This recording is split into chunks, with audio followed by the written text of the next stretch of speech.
Yebela vitesse à G. Yebela vitesse à G. Surtout les enfants biologiques, s'ils ont aussi besoin de l'aide, nous sommes là pour leur apporter notre expertise, notre savoir. Le grand message, c'est un message d'amour, un message de solidarité. C'est vrai, pasteur Sonic, on le retrouve là, en uniforme. Ce n'est pas visionnaire, mais le partenaire de l'air, ça va continuer. Un seul février de Maman. C'est pour le souvenir en 99 sur la campagne au stade de Raphaël. On a une grande équipe d'intercesseurs pour nous soutenir. En 2002, j'ai organisé une campagne au stade de Marty. Plus de 150 intéressés de CMC étaient venus nous soutenir au Congo Brazzaville. Et nous voulons quelqu'un a joué pour le temps. Et moi, quand je vis tout l'école, parce que demain, nous va calabi bigelenen parce que dans ton nous comme si tout loin tu dis pas ennemi et pourtant tu es bien dans le tour. Donc maman voit bon sur le boîte vous m'équilez vous informer que voilà une soit manifestation pour y aider nouveau présent et on va voir prendre bon mouf. Voilà. Nous faisons ce cas, nous maman tout quoi bichana, papa vous fois bashika, nous maman tout quoi biji, maman le londa, mais kai, adi mo kwande bene kuto busha, badi batendele la, mu chitandele tu cha combat spirituel. Ben chitande cha combat spirituel, mais ma caisse, atuma boka chana, la tuba manya kwa nfima kwa nusu na balide. Espoir division pour tout le monde beaucoup frappé l'équipe tout va saigner nous disons dans le yes vraiment Elisabeth on nous dit du moins Shana comme wabaki maniste après nous faut tomber nous dit continuer kama shibe nous dit montre soit plus qu'il a on nous dit voilà comme campagne. Voilà des amis qui déjà Josué, nous me connaissons Moïse, tant qu'il m'a contesté. Mais d'autres points de sens de contester. Il y a tout fait calé.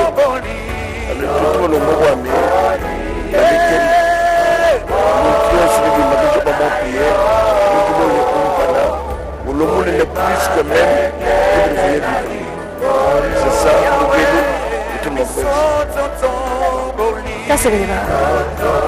Certains attendent botondi, la radio télévision nationale, tozami awa osika olonga, bongo to koskoba to kosukisa motuna wa biso na moko ya basali ya nzambe azami ya biso ape akolobaka lokota ya munu kuba Jamila Kibila maloba ezali ngambo ya pasteur mwa motuna moke ko bandeko bakolanda biso na Congo central alobi bamoni yo na télévision ezali bayeba pasteur Jamila nini azali yango mpo ya mama Olande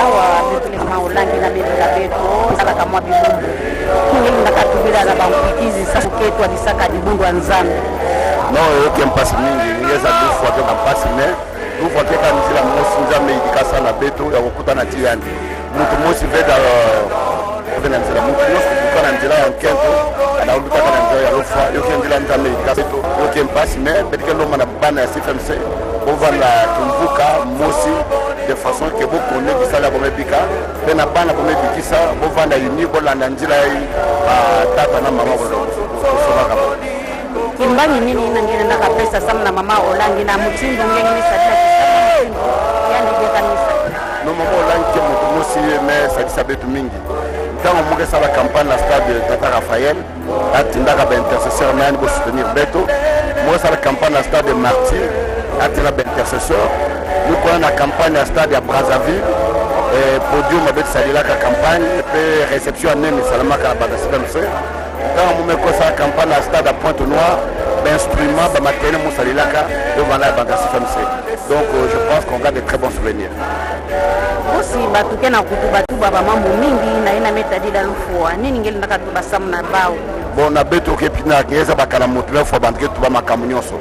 Mais lufa ya mutu nzambe mutkeza bayo. Kosambisa mana beto ke vanaka na maboko ya nzambe mutu kozaba ntima ya mutu kaka nzambe. Mutu angake da mona kai mutu ambote, mentima na ndiye vana yambe. Mutu angake da mona mutu ambe même na ntango nsuka ya mula ntima na maboko ya nzambe kozaba beto bia. Tubila nini samna ba combattant? Ba combattant bo vana kimvuka mosi ti Matondo mingi. Merci. Bampange luzolo betuke kaka awa na place betuke na kudila pe kubanza moyo ya mama Olangi na mekatuka na kubika beto okay. Betuke na kubika linga na papa Jeff Malubu kwa kokoma bisa bolingo Elizabeth Olangi Osho. Votre attention, s'il vous plaît. Bokebi Bobino.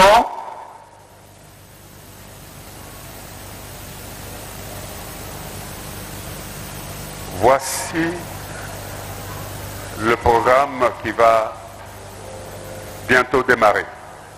Botala manaka kani kala mingi tema kobanda.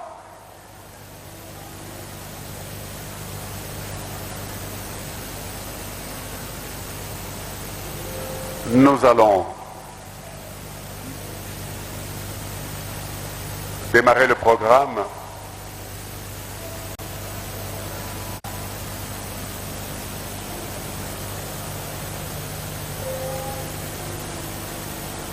Nous allons démarrer le programme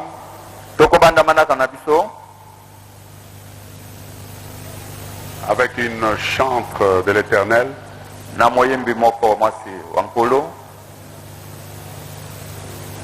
Maman Dorcas Doloka. Espérance Doloka. Maman Espérance Doloka. Et après, nous allons présenter les autorités qui sont venues honorer la mémoire de grande servante de Dieu, Maman Docteur Elisabeth Olangi. Bongo na simato kolakisa bakonzi baye bongo pona kopesa lokumu lansuka pona mosali na Nzambe Mama Elisabeth Olangi. Ensuite, nous allons écouter quelques brefs témoignages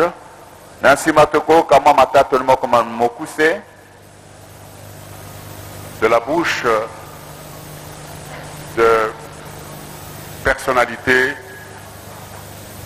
aussi bien, de quelques personnalités aussi bien officielles que ecclésiastiques.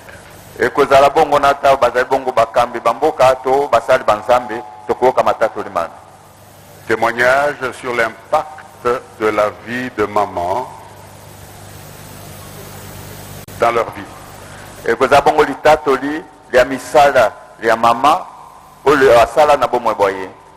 Et alors nous allons passer par le message. Le Seigneur va nous parler par un message qui sera donné, livré par une servante de Dieu. Ce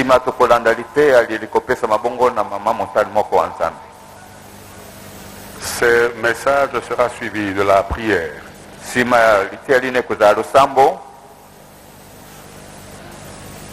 Pour le ministère chrétien des combats spirituels et pour le pays. Alors, nous suivrons le mot de la famille.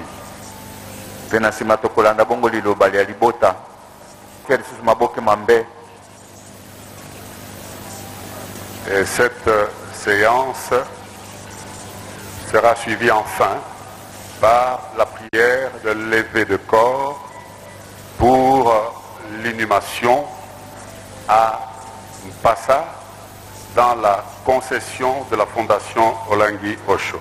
Simana yango ekozala bongo losambo la nsuka kwabo ya mama basika.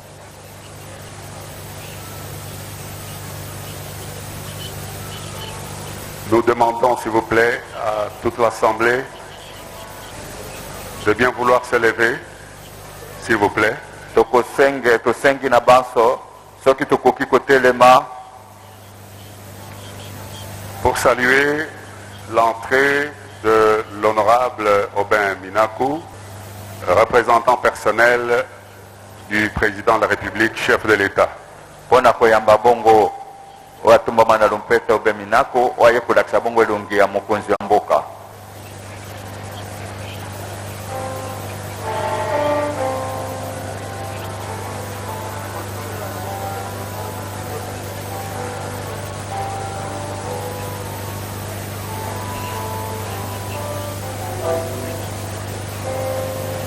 Aujourd'hui, ce samedi 23 juin, des obsèques de Maman Olangi. Y aura-t-il encore des prédications en longueur comme ce fut le cas la fois passée, ou bien il y a un programme précis préétabli pour que Maman Olangi, qui a mis sur pied un tel ministère, puisse être enterré dans l'ordre? Justement, au nom du chef de l'État, un programme. l'honorable Aubin Minakou, régional, vient de déposer une couronne de fleurs. Nankombo ya papa mokonzi wa ekolo bongo oyo mokambi bongo ya Assemblée nationale auti kotia bongo libokeli ya mbe. Nous vous remercions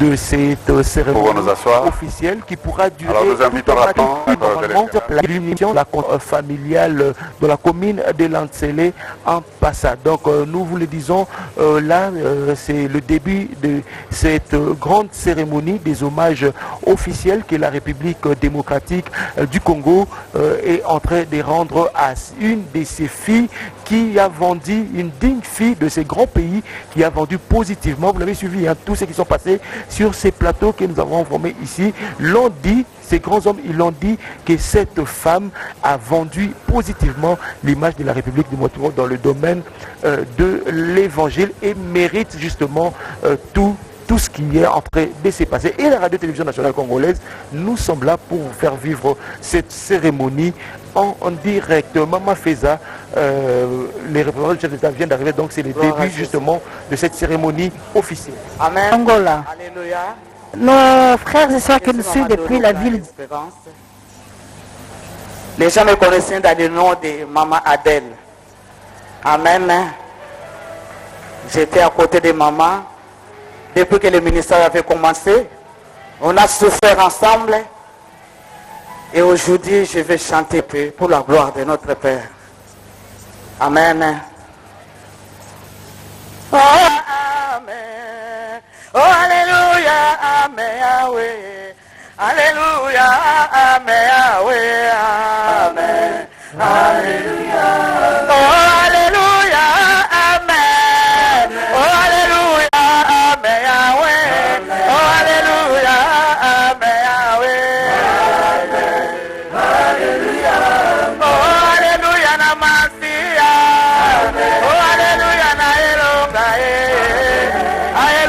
Mokonzi monene,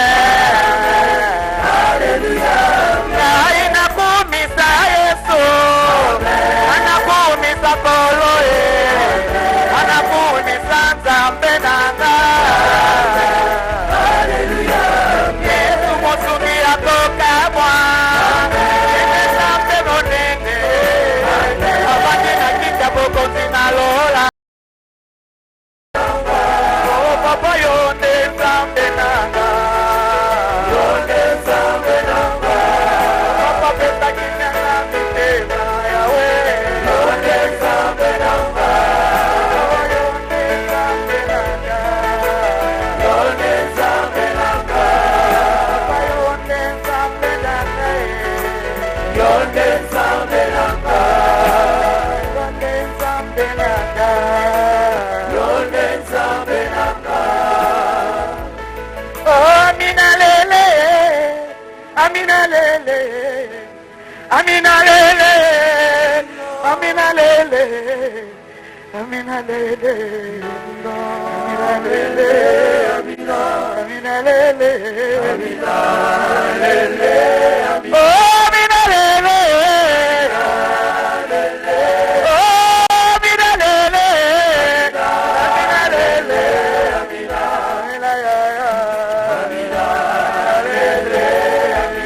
Amina lele,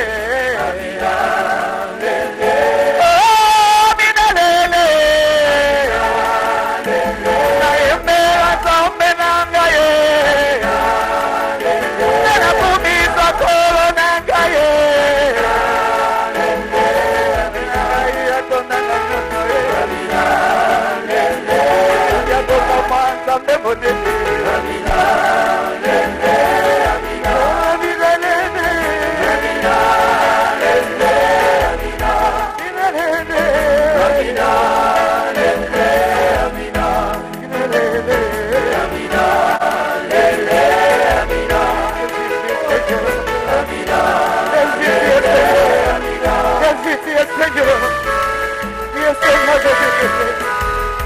Seigneur Jésus.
Dieu Tout-Puissant, quand mon cœur considère tout l'univers créé par ton pouvoir, le ciel d'azur, les éclairs, les tonnerres, l'éclair matin, tous les ombres du soir, de tout mon être, de tout mon être, alors se lève un son. Merci. Attendez. Encore une fois, merci. Je vais nous prier courtoisement de nous mettre tous debout.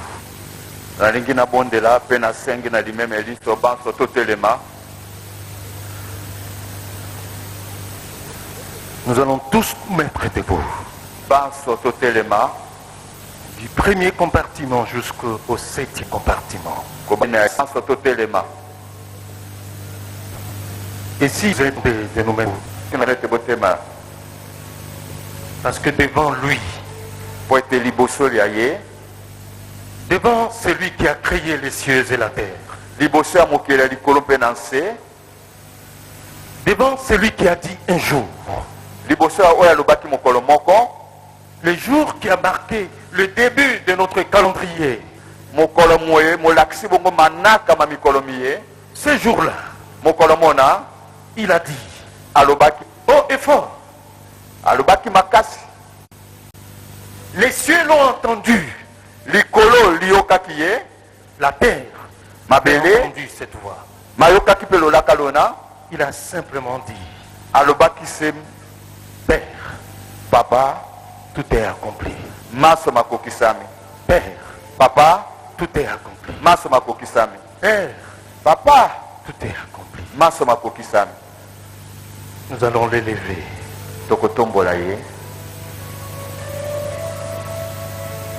Elohim. Elohim. Elohim, Elimo Yanzambe. Là où tu es, Esikozali, lève tes yeux. Tombola miso. Laisse exprimer ton âme. Tika ete molimo moyo, moloba. Que ton âme ne soit prisonnière de quoi que ce soit. Molimo moyo mokange mate nata na likamukani. Que ton âme s'élève. Molimo moyo motombwama. Et que tu sois connecté Bongo oputana na boyokani. au trône de grâce. Bongo na ngwende.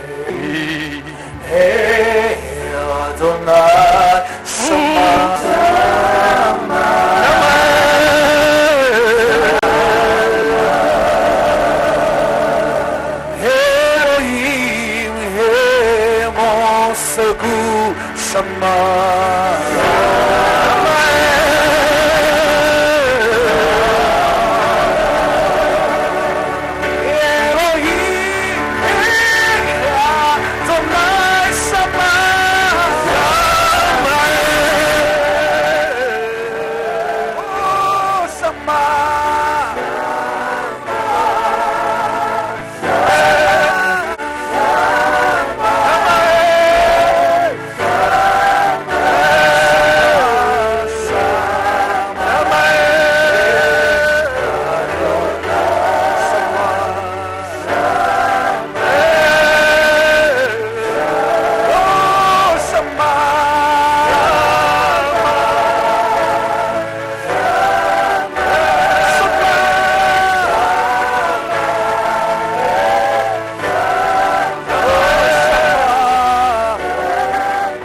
Le deuxième couplet, hein, nous allons dire Elohim, Elohim au secours.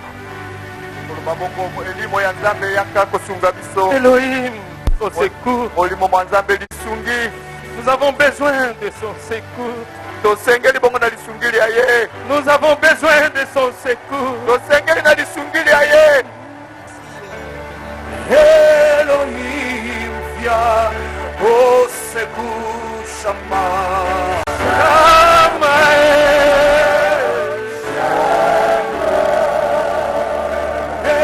Elohim, viens au secours, Shama.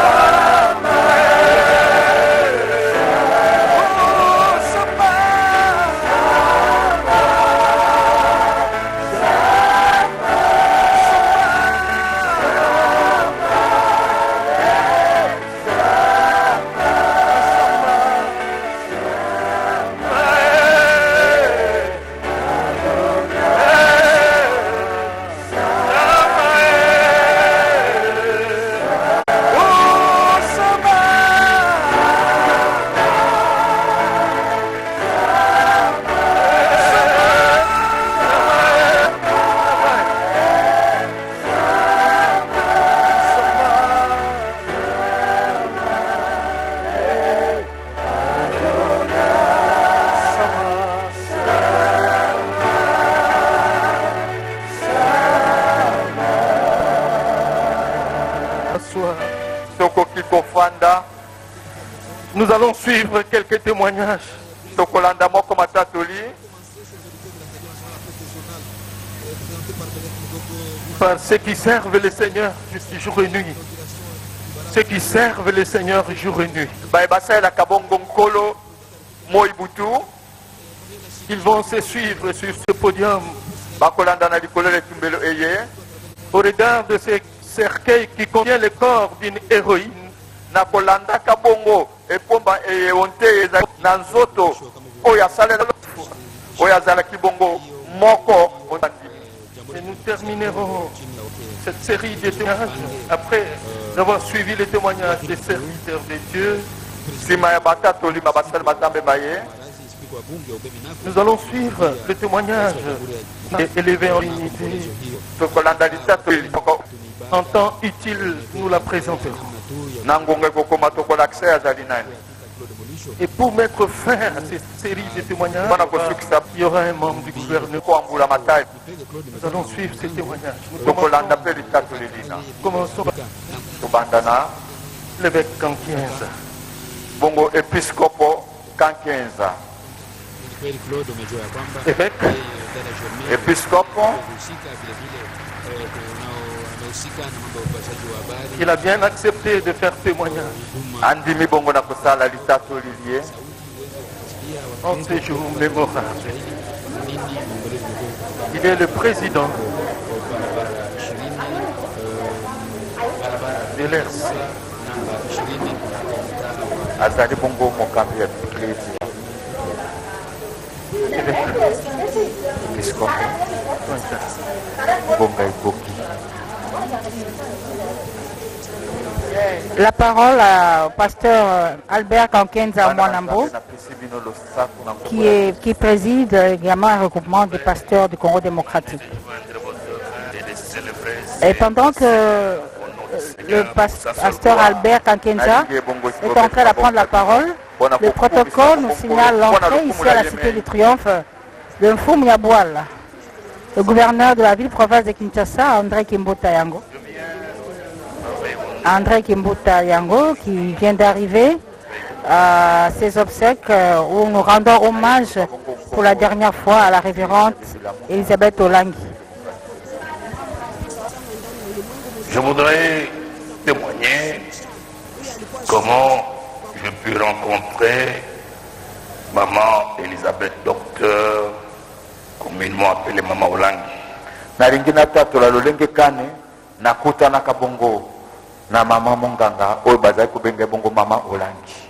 Et ensuite, j'annoncerai aussi la pensée de notre église.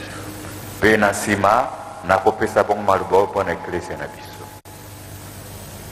En 1985, alors que j'avais 26 ans, na mobunko toko na kamali bwana tuku mwambe na mitano nazaki na mibutu kumibai na motoba, un jeune prédicateur, nazaraki bongo moko ya batei. J'ai été conduit à leur résidence à la Gombe. Nakambe makabongo ondako ya bango kuna na Gombe. C'était le début de leur groupe appelé La Vie Comblée. Ezalaki ebandela lingomba ya losambo lizaki ondako ya bango La Vie Comblée na lopoto. Et d'ailleurs, ce qui rappelait le premier jeune prédicateur à prêcher dans ce groupe La Vie Comblée. Moko abaninga tozali na bango auti kokundela ngai te nazalaki bongo moko ababateli mpata batei oyo ateyaka liboso olingomba lina ya losambo. C'est comme ça que je fais la connaissance de maman Olangi. Wana nde nakoyebana na mama Olangi. Et au début du ministère de CIFMC, bongo ebandele ya itonga eye lokole bandaka nano na CIFMC, je la voyais régulièrement venir à la maison de ma défunte grande sœur.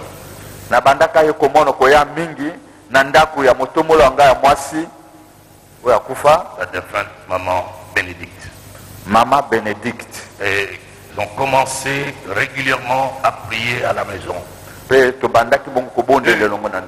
c'était le début de CIFMC. Et je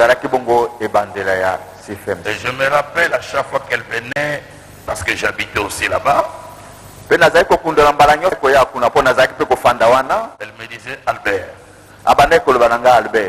il faut que tu parles avec papa. Papa a beaucoup de choses à te dire. Il ne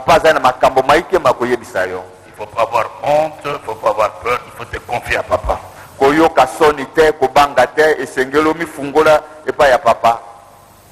Et ces paroles résonnent encore dans mes oreilles ce matin.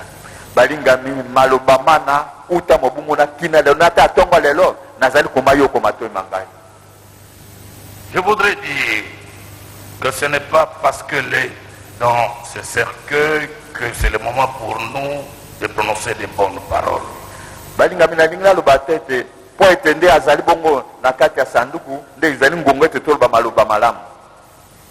Et il est important, sincérité, grande vision sur le mondial.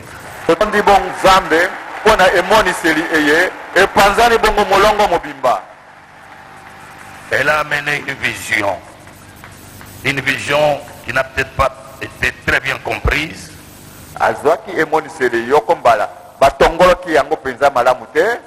Qui a été interprétée de plusieurs manières.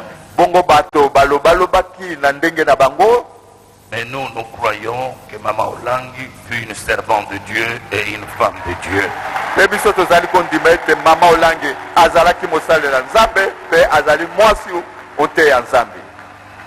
En 1998,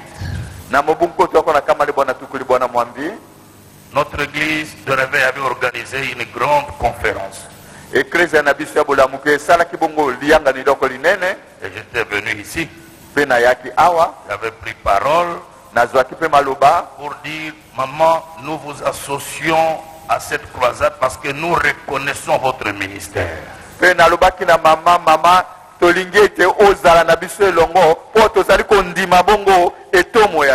Il y avait des pasteurs, des bishops nigérians, Maïko Konko, Dr Omobude.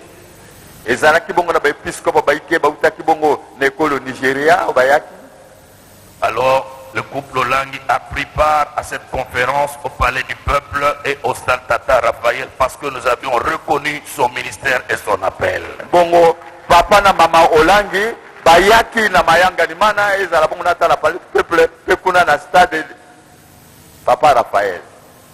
Et nous témoignons que Dieu s'est servi d'elle dans cette grande vision. Je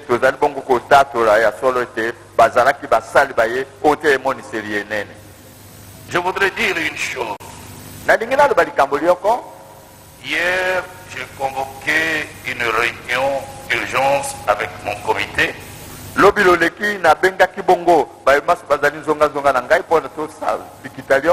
Pour qu'on réfléchisse à ce sujet et que nous sachions ce que nous pouvions dire au sujet de maman Elisabeth Olangi.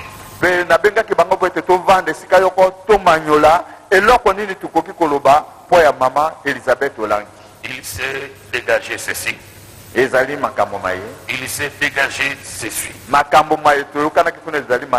Qu'au nom de l'église de réveil de la République démocratique du Congo, nous reconnaissons et nous la déclarons à titre posthume la grande pionnière du combat spirituel en démocratie.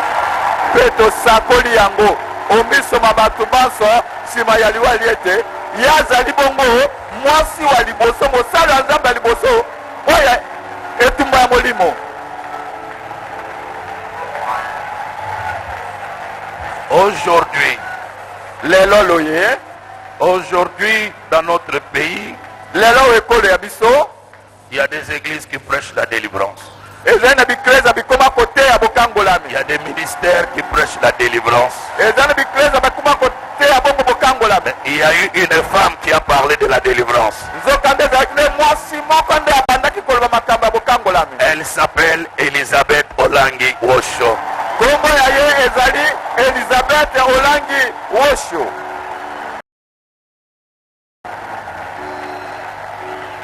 Nous devons être sincères avec nous-mêmes. balingami tosengeli kozala na bosolo na biso moko.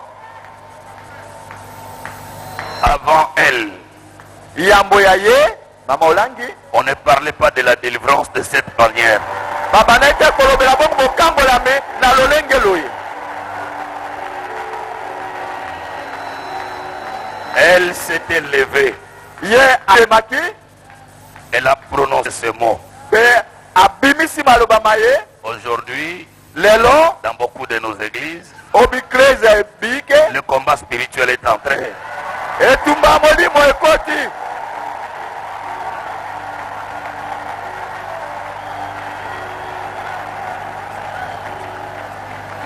C'est pour cela, Mwana yango en ma qualité d'évêque général et président de l'église de réveil du Congo, na lopetela ngai bo episcope mokonzi pe mokambi bikreze ya bilamuka ba République démocratique ya Congo. nous déclarons Tosakoli à titre posthume na nsima ya boyeboye Elisabeth Olangi Osho, grande pionnière du combat spirituel. de Elizabeth Olangi Osho azali nde mobandisi moto wa liboso oyo alobeli bongo etumba ya molimo o République démocratique ya Congo. Officiellement, Bongo na miso mabatu banso bepolele nous remettrons ces documents qui l'élèvent au rang de grande pionnière du combat spirituel. yango atoli kopesa ete batombola ye bongo na lopete ya mobandisi bongo oyo abandaki etumba molimo En début de la semaine, oyo ebandela ya poso ezali nous koya. irons remettre ces documents officiellement. tokokende bongo kotika mokanda moye. Pour terminer, Bwana bosukisi je voudrais dire aux enfants biologiques nalingi naloba bongo na bana babango bai babota de rester unis. batikala bomoko Et à tous les membres de la grande communauté du combat spirituel, mpe na banso baitonga bakristo babuni ba molimo prouvez que vous avez de la maturité. bolakisa ete bokoli.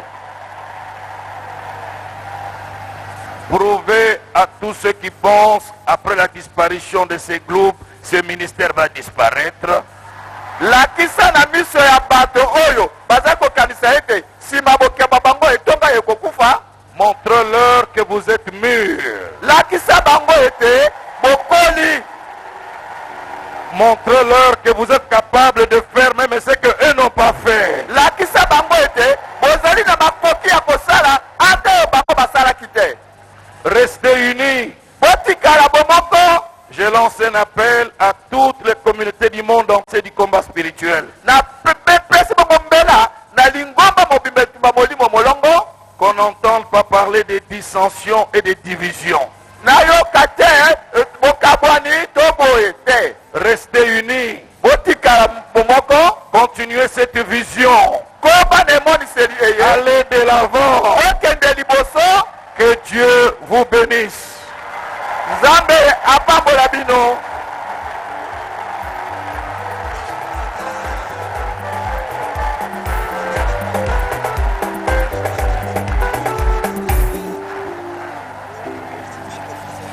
S'il vous plaît, nasengi bila bolimbisi n'est-ce pas qu'elle nous a appris un cantique?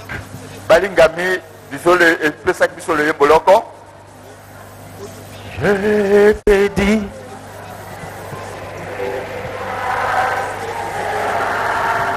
yes, yes, et si tu crois en la gloire de Dieu,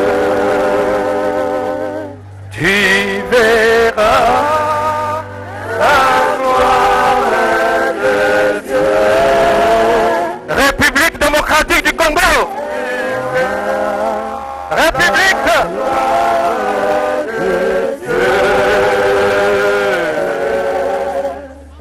Je t'ai dit que si tu crois, tu verras la gloire de Dieu. Merci.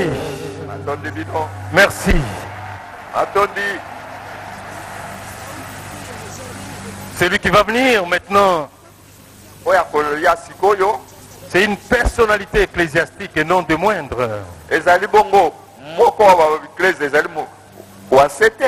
Nous avons cité le révérend Sonny Kafuta.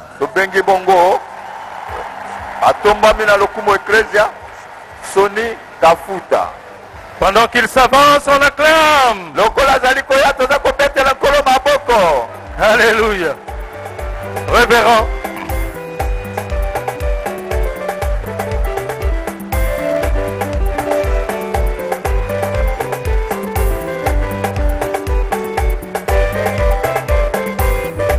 Le révérend Sonny Kafuta.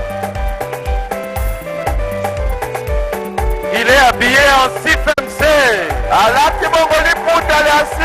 Il est habillé en CFMC. Révérend. Merci, révérend.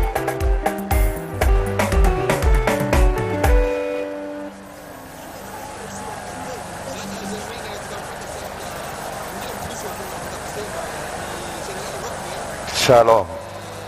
Shalom. Est-ce qu'on peut donner une louange d'acclamation au nom de notre Seigneur Jésus-Christ?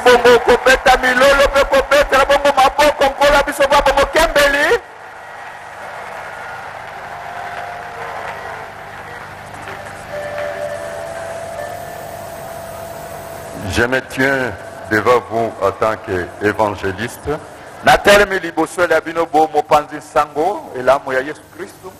Président des conseils, collège des fondateurs et décideurs de l'église de réveil du Congo.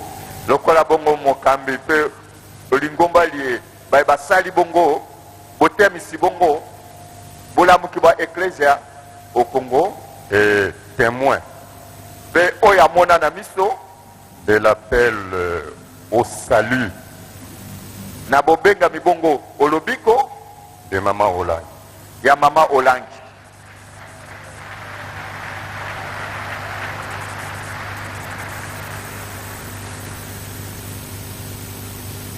Nous l'avons conduit au Seigneur.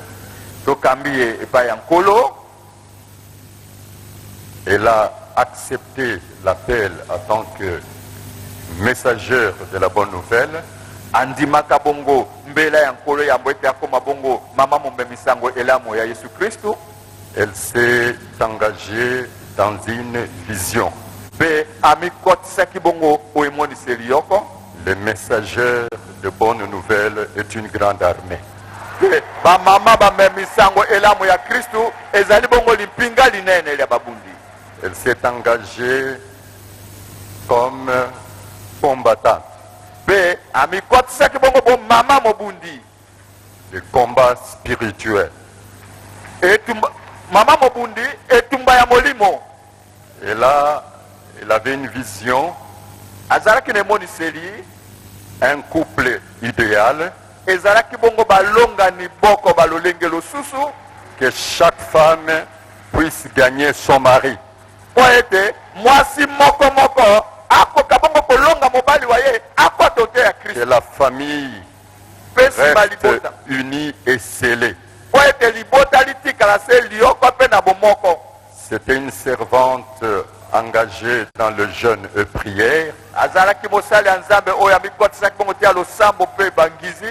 avait des sens de responsabilité, d'organisation du devoir.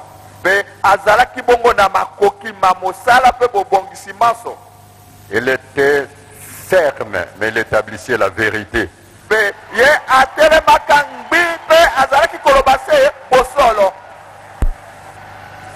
Elle avait un bon cœur parce qu'elle fut première partenaire financier de mon ministère.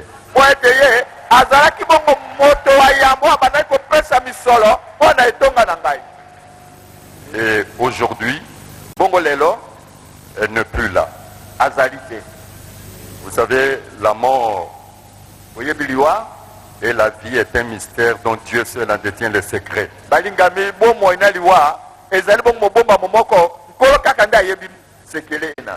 Je vais parler aux enfants. Elle disait toujours, abandaki koloba ntango iso moi et ma maison, nous servirons l'Éternel. abandaki koloba ete ngai na ndako ya ngai tokosalela nkolo. Restez dans l'unité, botikala na onte ya bomoko, servez l'Éternel de tout cœur. bosalela nkolo na motema monso. Je parle aux enfants spirituels. Sikoyo bana ba molimo, Parce que Dieu est Dieu, po ete nzambe conduire les femmes partout dans le monde et ce ministère a fait preuve. balingami nzambe alobaki ete akokamba bato molongo mobimba mpe etonga eye mingi basi mpe emonani. Et le ministère du combat spirituel, c'est un grand ministère en RDC et partout dans le monde.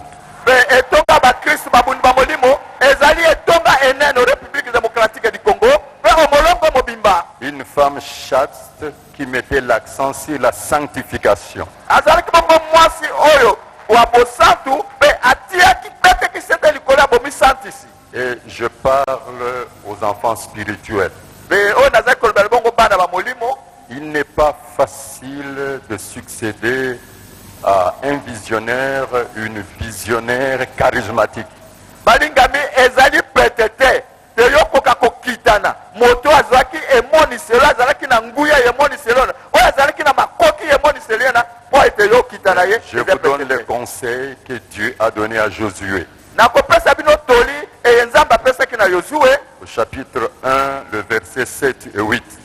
bongo etene ya yambo molongo mwa nsambo ti mwa mwambi, Restez dans l'enseignement du combat spirituel. botikala bongo onte ya mate ya maitumba ya molimo, Ne vous détournez ni à gauche, okende loboko la mwasi te ni à droite, nata loboko la mobali te, et continuez l'œuvre que maman et papa ont laissée. mpe bokoba mosala mo epapa na mama batiki.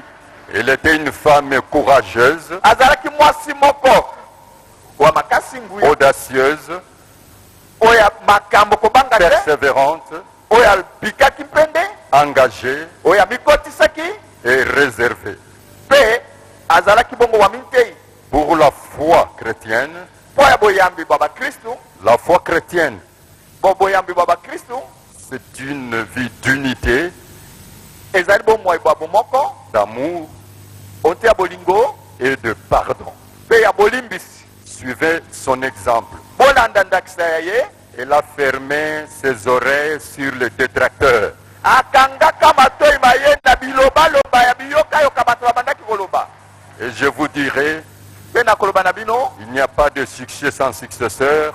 balingami ekoki kozala te na bokitani te moto mosusu Il n'y a akitana, pas de successeur sans formation. ekoki kokitana te soki oyekoli te Il n'y a pas de formation sans préparation. okoki kozeba otiami te soki balengeli mpe yo Je te. sais que vous êtes les soldats, vous êtes les combattants. ete bozali basi mpe babali, Dieu qui a commencé cette œuvre la rendra parfaite. mpe nayebi ete uta abandaki mosala mo epe bino bokokoba na mwango subu koleka. Pour le moment, c'est un moment d'émotion. ngonga ezali ngongo mitema mitutami, Nous ne pouvons rien faire. tokoki kosala eloko susu te, Rien ne peut arriver si Dieu ne le permet pas. eloko ekoki kokoma te soki nzambe alingisi yango te. Si Dieu l'a permis, soki nzambe alingisi yango, tout ce que nous allons dire, oyo na me tokoloba, gloire et louange te soient rendues, tokoloba Seigneur. kaka nkembo mpe bokembeli bozonga kaka epai ya yo nkolo. Et je termine mpe na kosukisa en vous disant ceci, na bolobi boye, travaillez dans l'unité. bosala onte ya bomoko, Dans l'unité, onte ya bomoko, la diversité d'opérations, na misala lolenge na lolenge, de dons ezala makabo, et de ministères. ezala bongo mpe bantomo ya moko Que moko. Dieu vous bénisse. tika ete nzambe apambola bino. Voilà, c'était la Sonic Kakuta Rockman. Vous pensez avoir acclamé Jésus? bino bokanisi te wana nde bobeteli yesu maboko. Merci. matondi Merci. natondi bino. Plus d'une personne a entendu parler. Est-ce que la révérende docteur Maman Elisabeth Olangiwosho avait une jumelle? On l'a toujours cherché, cette jumelle. moto nakanisi bosila koyoka ete balobaki koloba ete mama olangi azalaki na lipasa na ye mpe babandaka koluka ye. Aujourd'hui, vous allez voir la jumelle de Maman Olangi. Lelo bokomona lipasa ya Mama Olangi. Elle n'a pas vécu avec nous, je comprends, ici, en République démocratique du Congo, c'est pourquoi on l'a beaucoup cherché. Pourquoi la Zaki na démocratique du Congo te apona ni bazaki kolukaye? Elle vit en Tanzanie. Ye azali bongo au école Tanzania. Sans plus tarder, nous allons appeler la jumelle. La jumelle Tango na bozili to kobenga de l'héroïne Maman Olangi Elisabeth Wosho, la servante de Dieu. Mosali na Maman Wakatare.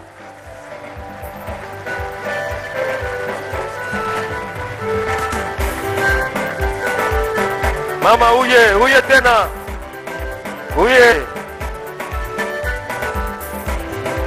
Belle. C'est la jumelle de maman.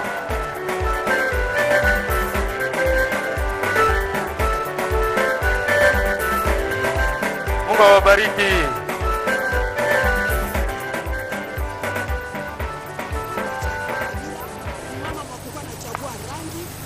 Haleluya. Mungu asifiwe. Que Dieu soit loué, nzamba za lokumu. My name is Dr. Gertrude Wakatare. Mon nom c'est Dr. Gertrude Wakatare. I come from Tanzania, Dar es Salaam. Je viens de la Tanzanie à Dar es Salaam, nauti namboka Tanzanie na Dar es Salaam. I am a businesswoman. Je suis une femme d'affaires, nazali mwasi o asalaka misala mombongo. I am a member of parliament. Et je suis membre du Parlement. But also, I am the servant of God. Et en plus, je suis servante de Dieu.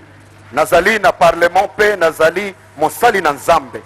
I am here to testify about my best friend, Dr. Elizabeth Olangi. Je voudrais témoigner concernant mon ami proche, Dr. Elizabeth Wosho. Naligina tato la moke oyetali ndeko nanga pe moninga nanga malamu Dr. Olangi Wosho. When did I meet her? And what has she imparted in my life? Ce qu'elle a pu faire, ce que j'ai constaté et ce qu'elle a fait comme impact dans ma propre vie. Kwa wale wa Lubumbashi, Bukavu, Goma, Bwana sifiwe. Je voudrais tout particulièrement saluer tous ceux qui sont ressortissants de Goma, Bukavu, de tout l'Est de la République, de la RDC, ainsi que tous les pays de l'Est. Que Dieu soit loué. Tushangilie Bwana kwa nguvu zote. Nilimjua rafiki yangu miaka 15 imepita. J'ai connu mon ami il y a de cela 15 ans. Na ninashukuru Mungu kwa sababu ya kumjua. Et je bénis le Seigneur pour l'avoir connu. Et na komisi nzambe poete na sina yebi moninga nanga oyo bandakala na komisi nzambe poete na yeba ye. Nilisikia habari zake nikiwa kanisani kule Marekani. J'ai entendu, j'ai eu ces nouvelles et quand j'étais encore chez moi, comment na yokaka sango na ye wana zalaki wana na États-Unis. Mhubiri mzungu anaitwa Bismarck alikuwa anasema habari ya kazi nzuri ya mama Dr. Olangi. Akasema nimeenda Kongo, DRC. Nimeona ajabu. Mwanamke anaitwa Elizabeth Olangi. Yeye anasema ni crowd puller. Mungu amempa hekima, Mungu amempa kipawa cha kuvuta wengi waje kwa Yesu. J'ai reçu le témoignage, c'est le témoignage du grand serviteur de Dieu, Bishop Tudor Bismarck du Zimbabwe, qui témoignait aux États-Unis, que j'ai vu, j'ai déjà connu une de Dieu, qui a un don particulier d'attirer des foules. Elle a une grande communauté au centre de l'Afrique. C'est maman Elisabeth Wosho, je l'ai connue, c'est vraiment une grande servante de Dieu. Et moi j'ai reçu l'information à partir de Bismarck Tudor.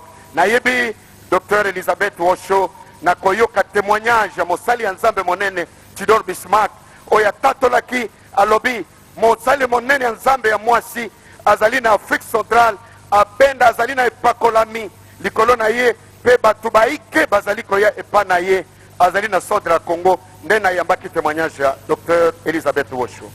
Nimekuta kanisa la watu karibu 100,000, lakini kanisa lilikuwa disciplined, kanisa lilikuwa na protocol, kanisa lilikuwa linapenda Mungu, linaomba, linacheza, lina furaha. Jamani, nimefurahi kufika Kongo. Le bishop Tidor Bismarck était en train de témoigner pour dire que cette assemblée, c'est une assemblée qui peut réunir plus de 100 000 personnes. C'est une assemblée disciplinée, c'est une assemblée qui aime Dieu, c'est une assemblée qui prie beaucoup, c'est une assemblée qui loue l'Éternel, c'est une grande assemblée où on exalte Dieu, c'est une assemblée que j'ai connue au sud de l'Afrique et ça m'a attiré beaucoup. Ayebaki na koloba Tidor Bismarck alobi assemblée wana bato baike koleka mokama ya ba 100 000 personnes bakoya na réunion moko pe bazali bato balingi nzambe mingi bazali na botosi bamipesaka na nzambe lolenge ya kokumisa nzambe lolenge ya komipesa na nzambe ezali lingomba monene ezali na Centre Afrique. Akasema kungekuwa na wanawake 5 ulimwenguni kama Dr. Elizabeth Ulange, basi hakika dunia ingepinduka, dunia ingepinduka, dunia ingepinduka. Et dans ce témoignage, il précisait, si dans le monde entier, on pouvait ne fût-ce qu'avoir 5 femmes comme Mama Olangi Wosho, et que tout le monde entier pouvait être transformé, bouleversé par le message chrétien. Et azalaki koloba, alobi soki mokili oyo, tozala katana basi mitano, lokola Mama Olangi, mokili mobimba, elingaki mipesa na nzambe, ebaluka, ebongwana, pona kwa mipesa na nzambe. Moyo wangu ukacheza.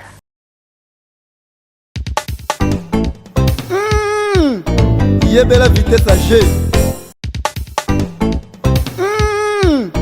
Yebela vitesse à G.